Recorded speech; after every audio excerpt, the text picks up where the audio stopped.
Ini adalah sesi speaking practice saya hari kedua. Dan sebenarnya ini bukan berarti hari kedua saya dalam berlatih berbicara di depan kamera. Karena saya sudah melatih berbicara di depan kamera ini jauh-jauh sebelumnya, berbulan-bulan sebelumnya. Tapi ini adalah video kedua saya dalam berlatih berbicara di depan kamera. Jadi kita bisa bilang ini adalah hari kedua speaking practice atau video yang benar-benar saya dedikasikan untuk berlatih berbicara di depan kamera.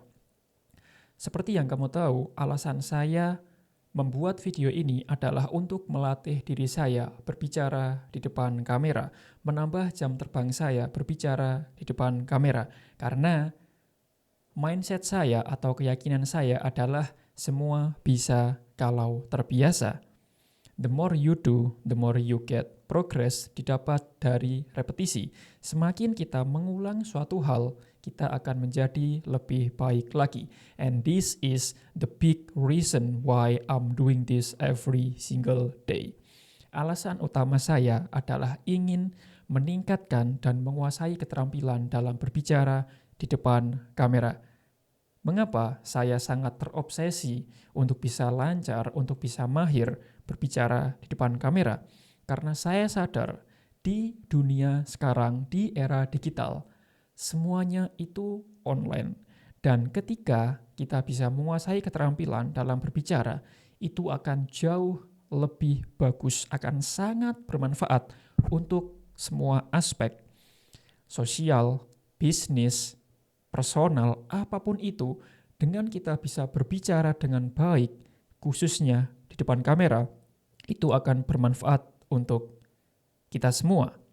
Dan ya, kalau kamu juga ingin berlatih atau menguasai keterampilan dalam berbicara di depan kamera, saya sangat merekomendasikan kamu untuk melakukan hal yang sama seperti yang saya lakukan.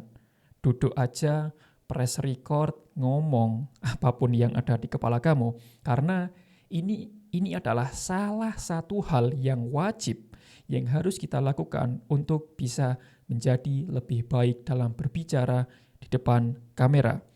Seiring berjalannya waktu, kalau kita terus berbicara di depan kamera, pasti kita akan jauh lebih lancar, jauh lebih percaya diri, enak dilihat, enak didengar, dan hasilnya pasti bagus. Orang bakal nonton kita, orang bakal tertarik dengan kita, dan mereka bisa paham apa yang kita bicarakan. So, ini adalah praktis speaking atau latihan berbicara saya di depan kamera, dan kemarin saya juga sudah browsing sistem apa atau metode apa yang bisa saya lakukan untuk meningkatkan kemampuan saya dalam berbicara. Yang pasti, yang jelas, ya latihan. Latihan terus duduk, press record, ngomong. Ini adalah hal yang wajib dan akan saya terus lakukan setiap hari. Dan yang kedua adalah menulis. Secara tidak langsung, menulis akan membantu kita dalam meningkatkan kemampuan dalam berbicara. Dengan menulis, kita bisa mengungkapkan apa yang ada di kepala kita menjadi sebuah tulisan yang bisa kita lihat, yang bisa kita baca. Ketika kita menulis, kita akan menggunakan semua panca indera kita, dari yang di pikiran, terus menulis pakai tangan, ada pergerakan, visualnya, matanya kita juga lihat. Oke, dan ini sangat efektif untuk meningkatkan skill dalam menulis dan juga berbicara di depan kamera. Dan alasan lainnya mengapa saya sangat ingin menguasai dalam berbicara di depan kamera adalah saya ingin membuat atau menjalankan bisnis yang namanya online coaching atau info produk bisnis. Kalau saya tidak punya kemampuan dalam berbicara yang baik, maka orang akan susah untuk paham apa yang saya katakan. Kalau saya punya ilmu yang banyak yang bisa saya bagikan kepada orang lain, tapi skill delivery atau skill berbicara saya buruk, maka orang nggak akan paham apa yang saya bicarakan, maka itu juga jadi salah satu alasan terbesar mengapa saya ingin menjadi lebih baik dan menguasai dalam berbicara di depan kamera. Saya sudah menentukan bisnis apa atau bidang apa yang akan saya jalankan untuk meraih 1M, yaitu digital marketing. Dan digital marketing ini kan luas banget ya teman-teman. Saya all in ke digital marketing dan juga info produk atau online coaching. Saya adalah one man show. Sekali lagi, saya adalah one man show. Semua hal saya handle sendiri, mulai dari penulisan skrip, record video, setting alat, lalu kontennya, copywritingnya, marketingnya, product makingnya, semuanya saya handle sendiri. Saya suka, I falling in love with everything I do. Saya suka apapun yang saya lakukan. Dan itu bagus, ini adalah bahan bakar yang terus mendorong saya untuk terus semangat, untuk terus maju. Dan apa sih info produk atau bisnis online coaching ini?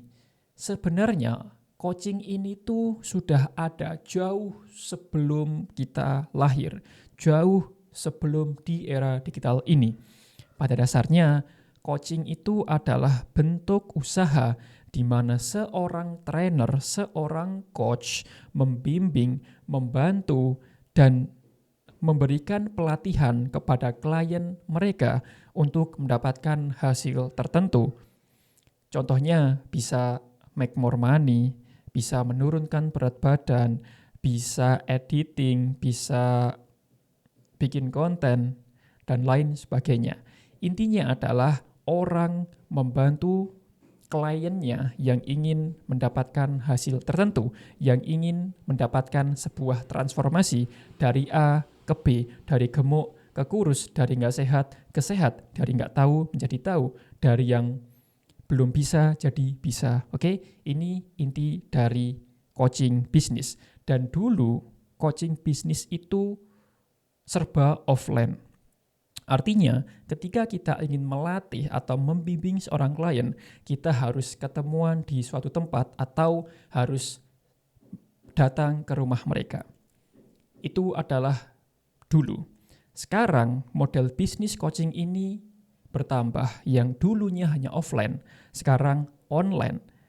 Dan bagian baiknya dari online ini lebih efektif, lebih efisien, dan juga lebih scalable. Karena kita nggak harus ketemuan, kita nggak harus datang ke rumah mereka. Kita bisa membimbing klien kita secara online melalui aplikasi digital. Baik itu Zoom, Google Meet, WhatsApp, Discord, apapun itu. Kita bisa membimbing klien kita secara online. Sekali lagi, ini jauh lebih efektif, efisien, dan juga scalable. Dan inilah bisnis yang akan saya lakukan, info produk bisnis dan juga coaching bisnis. Dan saya sangat terobsesi dengan model bisnis ini. Saya sangat tergila-gila dengan model bisnis ini. Kenapa? Karena to be honest, sejujurnya saya memiliki 2 tujuan besar yang ingin saya capai ketika membangun sebuah bisnis, yaitu tentunya menghasilkan uang, dan yang kedua yang tidak kalah penting adalah create real impact atau memberikan dampak nyata, membantu orang lain. Dan 2 hal ini, menghasilkan uang dan memberikan atau menciptakan real impact, dampak nyata, bisa saya gapai, bisa saya dapatkan dari info produk dan online coaching ini.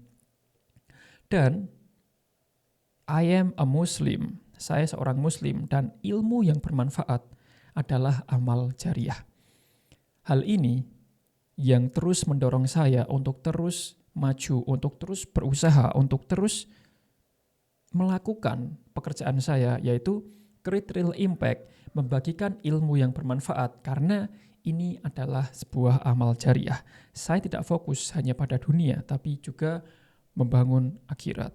And that is really good. Sangat bagus. Hal ini bisa saya capai dengan info produk bisnis. I really love info produk bisnis. I really love online coaching bisnis.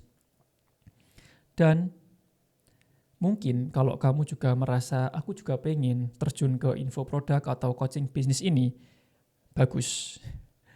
Bagus. Mulai sekarang. Secepat atau lebih cepat kamu mulai, maka hasilnya akan lebih cepat kamu dapatkan juga. Banyak orang tidak mulai karena mereka takut. Dan ketakutan itu akan terus ada selama kamu tidak ambil aksi. Kalau kamu ambil aksi, oke, aku pengen ini, ambil aksi, maka ketakutan itu seiring berjalannya waktu akan berkurang. Ketakutan itu hanya overthinking. Kalau kamu nggak ambil aksi, ya udah pasti bakal takut terus. Tapi kalau kamu ambil aksi, takut itu akan hilang seiring berjalannya waktu. Dan pesan saya terakhir adalah coaching bisnis itu bukan berarti kamu harus menjadi seorang ahli. Contohnya, aku pengen ngajarin orang biar turun berat badan. Bukan berarti kamu harus menjadi Mas Aderai atau trainer yang terkenal, trainer yang paling baik. No. Selagi kamu punya pengalaman tentang hal tersebut, konteksnya ini adalah turun berat badan, maka kamu bisa mengajari orang lain untuk melakukan hal yang sama. Dulunya aku BB-nya 100, sekarang 70. Artinya kamu sudah berhasil mendapatkan hasilnya, kamu tahu caranya, kamu tahu metodenya, kamu tahu step by step yang harus dilakukan untuk mendapatkan hasil tersebut. Dan pasti banyak orang yang ingin mendapatkan hasil tersebut. Tugas kamu adalah membuat sebuah produk yang berisi cara-cara tersebut dan menjualnya kepada orang yang ingin mendapatkan hasil yang sama. Oke? Sekali lagi, coaching itu bukan berarti kamu harus menjadi ahli. Bukan. Selagi kamu punya ilmu dan pengalaman tentang hal tersebut, kamu bisa mengajari orang lain untuk mendapatkan hasil yang sama. Sudah 12 menit saya berlatih berbicara di depan kamera. Baterai laptop saya juga tinggal 5%. And thank you for watching. Kalau ada, see you on the next video.